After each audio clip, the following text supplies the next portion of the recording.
Entonces, ¿qué podemos hacer? Pues ya planteamos las ecuaciones en base a la segunda ley de Newton, ¿no? Entonces decimos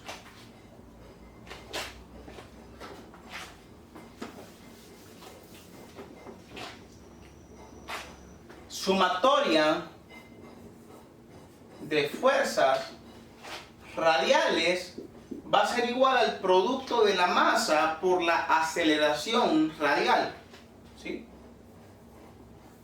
Recordar que estamos analizando el ejercicio en componentes radiales transversales. Entonces, sumatoria de fuerzas radiales igual al producto de la masa por la aceleración radial.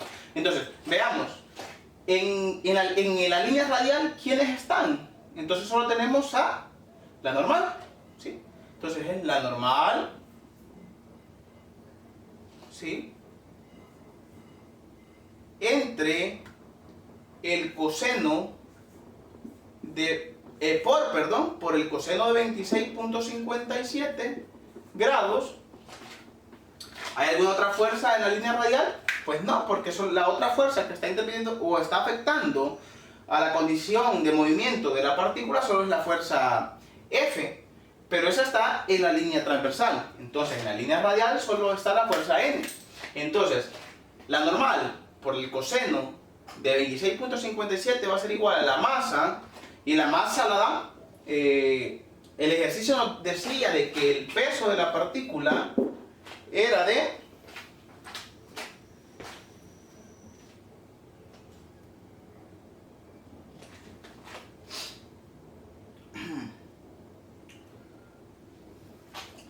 el ejercicio nos dice que el peso de la partícula es de 2 libras, ¿sí? ¿Sí? No confundir que eso no es masa, esas 2 libras no son masa, eso es el peso, ¿sí? Son libras fuerzas. Entonces, para encontrar la masa de esa partícula, habría que decir esas 2 entre el 32.2, ¿vale? Entonces, ahí está. Entonces 2 entre 32.2 por la aceleración radial. ¿Y la aceleración radial la conocemos? No, habría que encontrarla. Entonces encontrémosla. La vamos a encontrar, ¿les parece? Por acá, ¿sí? La aceleración radial, ¿a qué es igual la aceleración radial? Es igual a R2 puntos, ¿sí? Menos R por teta punto al cuadrado, ¿sí? Y vuelvo a hacer la mención de que la aceleración radial es negativa con sentido hacia el observador, ¿vale? Entonces, voy a anotar de una sola vez la aceleración transversal porque también la vamos a utilizar, creería yo. Entonces, vamos a ver, aceleración transversal nos dice que es igual a R por teta 2 puntos más 2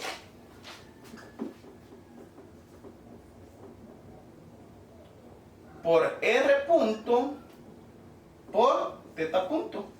Ahí está. Y la aceleración transversal es positiva en sentido antihorario.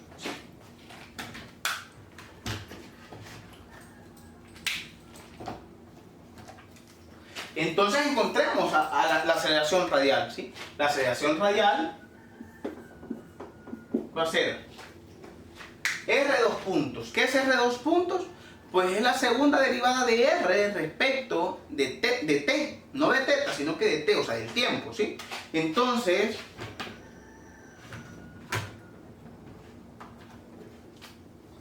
podríamos hacer ese cálculo acá, pero sería un poco trabajoso. O pues lo hacemos, la mayoría de nosotros de ingeniería pues utilizamos las TI, ¿no? Entonces podríamos utilizar la TI para hacer ese cálculo, ¿sí? Entonces, en mi caso lo voy a hacer con la TI.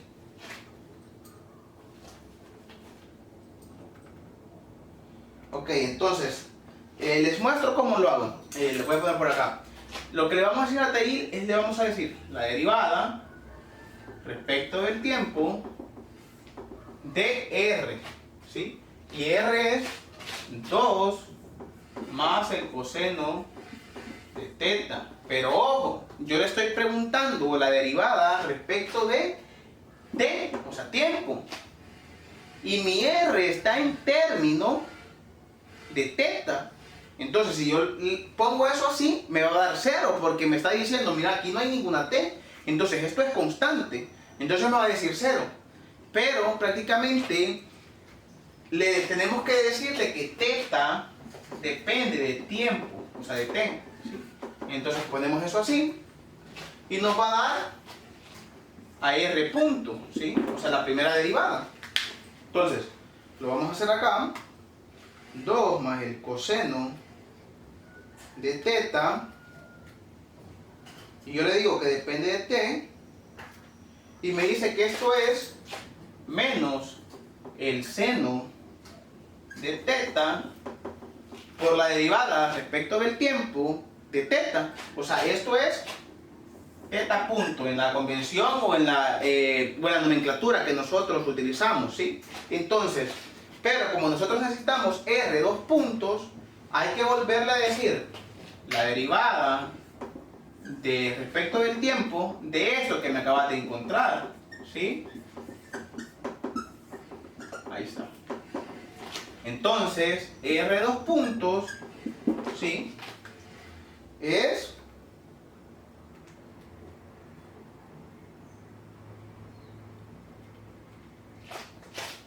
menos el seno de teta por la segunda derivada respecto del tiempo de teta. Esto en la nomenclatura que nosotros utilizamos es teta dos puntos menos el coseno del ángulo teta por teta punto al cuadrado, ¿sí? Ahí está, ¿vale? Entonces, ¿qué es lo que tenemos que hacer? Evaluar acá en 90 grados y evaluar acá en 90 grados, ¿sí? Entonces, sabemos que teta punto es constante de 0.5 radianes por segundo. Entonces, r punto es menos el seno de 90 grados por teta punto, que teta punto es 0.5, y esto es de menos un medio, ¿sí? Vale, ahí está. Y r dos puntos es, fíjense, teta dos puntos es 0, porque si teta punto es constante, quiere decir que no hay aceleración angular. Entonces teta dos puntos es 0, ¿sí? Y menos el coseno de 90, y el coseno de 90, eso es 0. Entonces, por 0.5 sigue siendo 0, ¿vale? Entonces, r dos puntos es 0, ¿sí? Entonces, ya podríamos encontrar la aceleración radial y la aceleración transversal. Entonces, la aceleración radial es r dos puntos, que es 0, menos r, que es 2, esto ya lo habíamos encontrado anteriormente, multiplicado por teta punto, y teta punto es 0.5, y esto al cuadrado, y la aceleración radial es de, ¿sí? Menos un medio, ¿sí? Vamos a comprobar. Sí, es de menos un medio, ¿sí? Ahora, la aceleración transversal, fíjense, es r por teta dos puntos, que ya habíamos dicho que es igual a 0, más 2, ¿sí? 2 por r punto, que es 0.5, multiplicando a teta punto, r, que es 2 también, perdón. Perdón. Es 2, ¿sí? 2 por r punto, que r punto lo encontramos y dijimos que era menos un medio, ¿sí? Que multiplica a teta punto, que teta punto es 0.5, o sea, un medio. Entonces la aceleración transversal también es de menos un medio, ¿vale? Ahí está. Ya encontramos la aceleración radial y la aceleración transversal. Voy a eliminar esto pues porque ya no me va a servir y no tenemos espacio acá, ¿vale?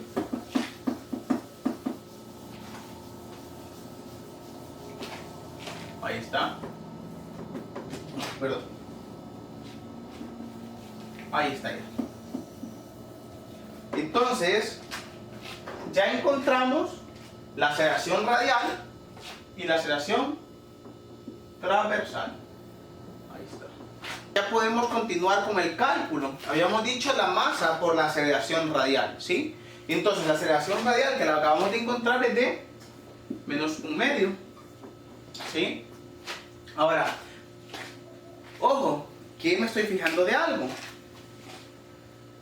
¿Hacia dónde? Acá tendríamos que haber puesto positivo hacia algún lado. Entonces, voy a decir que va a ser positivo, ¿sí? Hacia afuera, ¿vale? Porque sabemos que la aceleración radial es negativa hacia el observador. Entonces yo voy a decir positivo hacia arriba en este caso. Entonces este es negativo, sería menos, ¿sí? Porque n al proyectarlo sobre la línea radial queda viendo su sentido hacia el observador. Entonces eso es negativo, ¿vale? Y el signo de la aceleración radial pues ya lo encontramos, que es menos, o sea, está viendo hacia el observador, entonces eso también es negativo, ¿vale? Entonces ya está. Ahora, sumatoria de fuerzas transversales igual al producto de la masa por la aceleración transversal y positivo en este sentido, lo voy a asumir yo, ¿vale? Entonces, decimos, siempre la normal está interviniendo, pero ya no va a ser por el coseno, sino que va a ser por el seno del ángulo. Entonces, n, o sea, normal, por el seno de 26.57 grados, ¿sí? ¿Es positivo o es negativo? Es negativo, ¿sí? Porque está proyectando con el sentido contrario a la convención que yo había dicho. Entonces sería menos la normal por el seno del ángulo 26.57 grados más F. Va a ser igual al producto de la masa, que es 2 sobre 32.2 por la aceleración transversal, que también es de menos 1/2. Entonces, eso lo podemos hacer con una calculadora básica, ¿sí? Simultaneamos las ecuaciones, ¿sí? Entonces, bueno, en este caso se hace muy simple. De esta ecuación podríamos encontrar n rápidamente. Entonces, n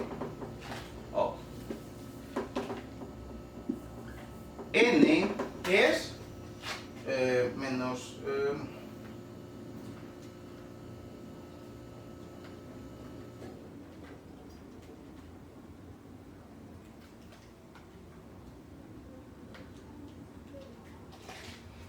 n es de 0.035, ¿sí? Ahora, si sustituimos a n en esta ecuación, nos da que f va a ser igual a, entonces, menos 0.035 por el seno de 26.57, ¿sí? Más F igualado a 2 sobre 32.2 multiplicado por menos 1/2, y nos dice que F es de menos 0.015, ¿vale? Ahora, ¿qué unidades van a tener estas fuerzas? Serían libras, ¿vale? Libras. Ahí está. Ahora, si quisiéramos analizar el signo, pues no es más que si nosotros habíamos supuesto que la fuerza F venía hacia acá, pues va en sentido contrario, ¿sí? O sea, está acá prácticamente, ¿sí? Eso es bastante simple, ¿vale? Entonces, si lo contrastan ustedes pues con la respuesta que aparece ahí en el libro, se dan cuenta que es la respuesta correcta, que nos dice que F de 0.015. ¿Sí? Entonces, ahí está. Son libras, claro, son libras. Siempre hay que dar las respuestas con sus unidades. Y estas son libras, ¿vale? Entonces, aquí, así concluimos el desarrollo de este ejercicio, donde vuelvo a recalcar que lo más importante en este ejercicio fue, pues, recordarnos de la importancia de la aplicación del ángulo phi, cómo encontrar el ángulo phi. Y pues ese nos va a servir para resolver muchos ejercicios de acá en adelante. Entonces hay que tenerlo muy presente, ¿vale? Muchas gracias.